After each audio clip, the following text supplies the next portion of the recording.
Bienvenidos al módulo 7, Gestión de las comunicaciones.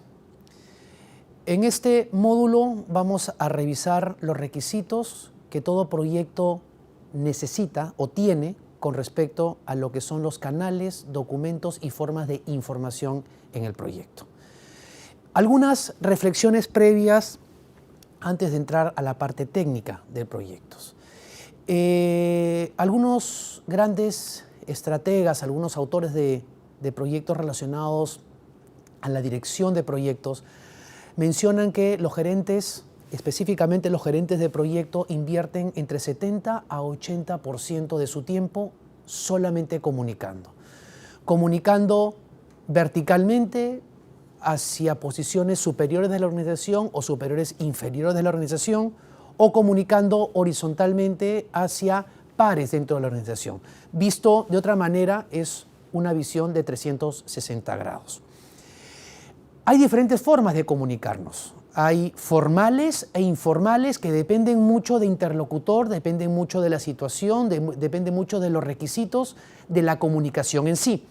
Dentro de las formales hay la escrita, que normalmente es papel, lápiz, ya considerado en algunos casos también correo electrónico, y la verbal, que es normalmente cuando nosotros hablamos en la parte de la oratoria.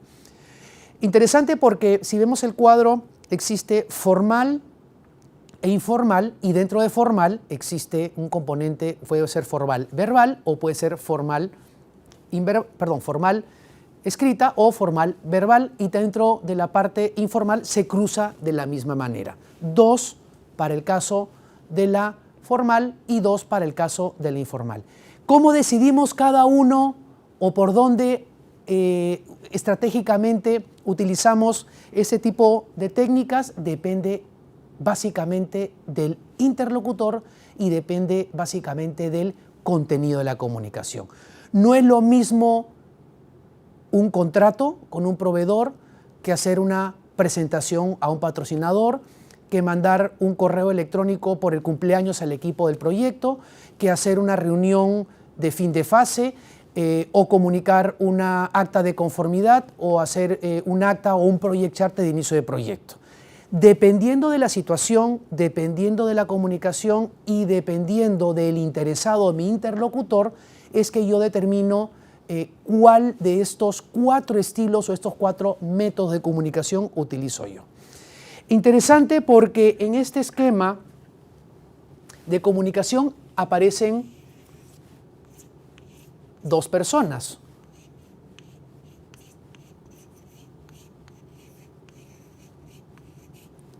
El emisor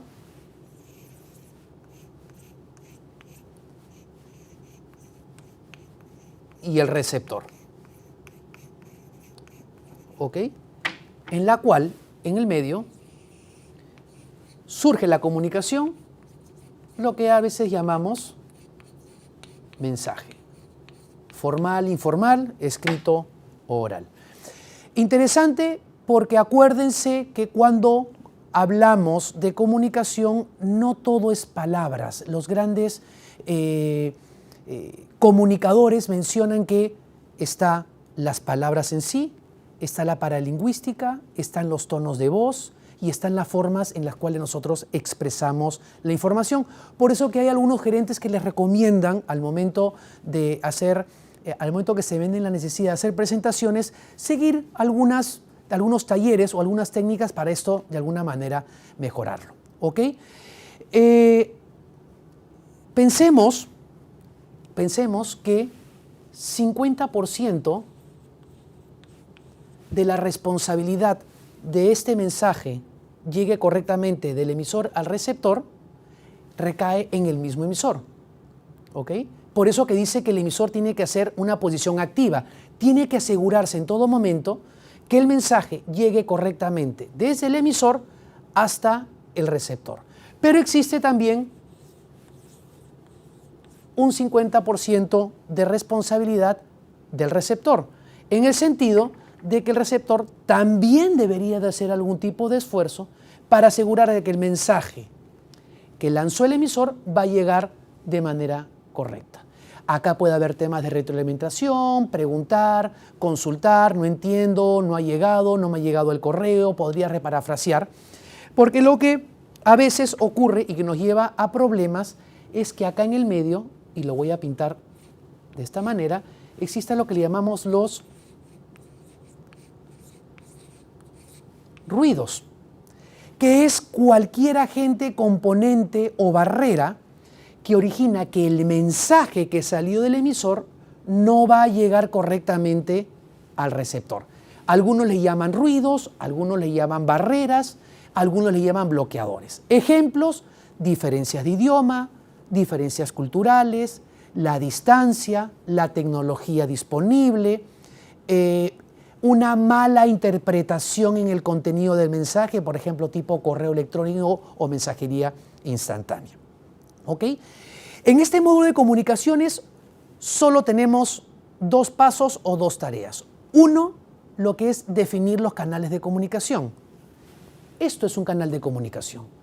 Definir qué documentos, qué reuniones, qué presentaciones, qué correos electrónicos, qué contratos, reuniones uno a uno o reuniones con el equipo de proyecto van a intervenir en el proyecto. Y eso significa que cada canal de comunicación debería de tener como mínimo, aprovechando nuestro gráfico, un emisor, un receptor y el mensaje. ¿Quién emite? Por ejemplo, el gerente de proyecto. ¿Quién lo recibe? Por ejemplo, el equipo del proyecto. ¿Y cuál es el mensaje? Estado del proyecto. ¿Ok? Algunos a esta información le pueden agregar también el momento o la fecha en la cual debe de hacerse la comunicación: al inicio del proyecto, al final del proyecto, a la mitad del proyecto, al final de una fase. También algunas personas la forma o la tecnología: formal, informal, escrito, oral, correo electrónico. ¿Ok? Estos, en esencia, determinan todas las comunicaciones que deberían de haber dentro del proyecto.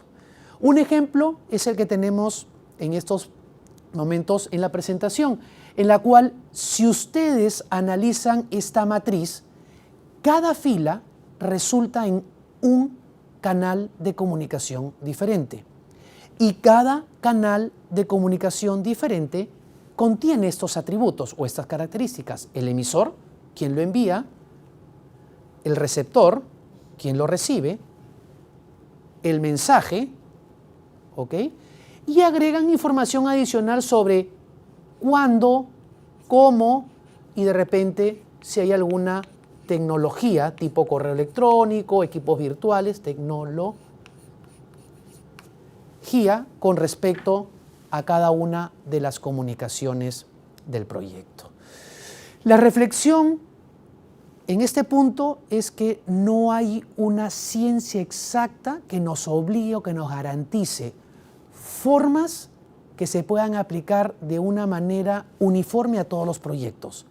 Depende mucho del estilo de proyecto, repito, del contenido, del medio, de la cultura, del sitio, de la empresa y en general de la forma como los interesados trabajan dentro del proyecto y dentro de la organización.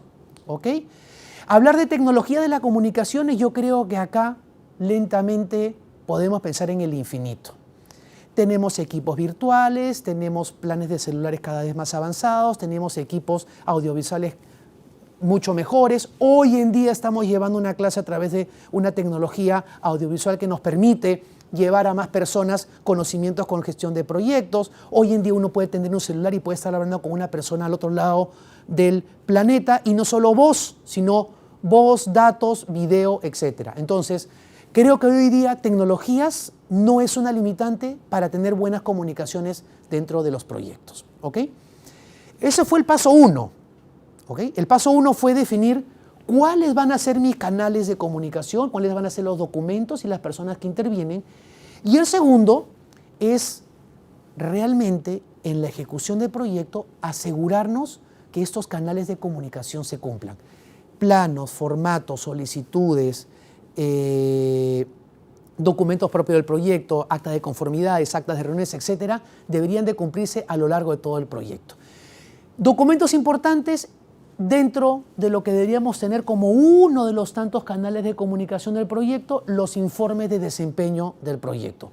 ¿Qué es un informe de desempeño del proyecto? Es un tipo de documento que muestra el estado, si quieren semanal, si quieren quincenal o mensual, y que en la práctica, mientras que el proyecto se esté ejecutando, nos va a dar cuál es la salud o cuál es la fotografía del proyecto en un determinado momento. Importantísimo. Si nosotros no hacemos informes de desempeño semanales, mensuales o quincenales, posiblemente vayamos a tener problemas en rendimientos. Algo que se recomienda dentro de las comunicaciones es el registro de incidentes, problemas, riesgos, diferencias, problemas, etc. ¿Ok? Por último, y lo comentamos cuando vimos gestión de alcance, las solicitudes de cambio. Puede ser que algún stakeholder, algún interesado, algún usuario, algún cliente, le pida al equipo, al gerente de proyecto o al equipo de proyecto, cambios al proyecto. Recomendación, manejar estas comunicaciones lo más formal posible. Formato, sistemas de aprobaciones, flujos de aprobación, porque a menudo algún cambio, si es aprobado, involucra modificaciones al alcance original, modificaciones al cronograma original o modificaciones al presupuesto original o más aún, adendas en los contratos. Entonces, resumiendo, comunicaciones, todo tipo de documento, todo tipo de presentación escrita, oral, todo tipo de informe, todo tipo de reunión, cualquier intercambio de información en el proyecto. ¿Ok? Punto 1, definan los canales de comunicación, cuáles son los documentos necesarios que se necesitan comunicar en el proyecto. Y por último, y no menos importante, paso 2, asegurarnos que los canales de comunicación se cumplan de una manera correcta. Muchas gracias.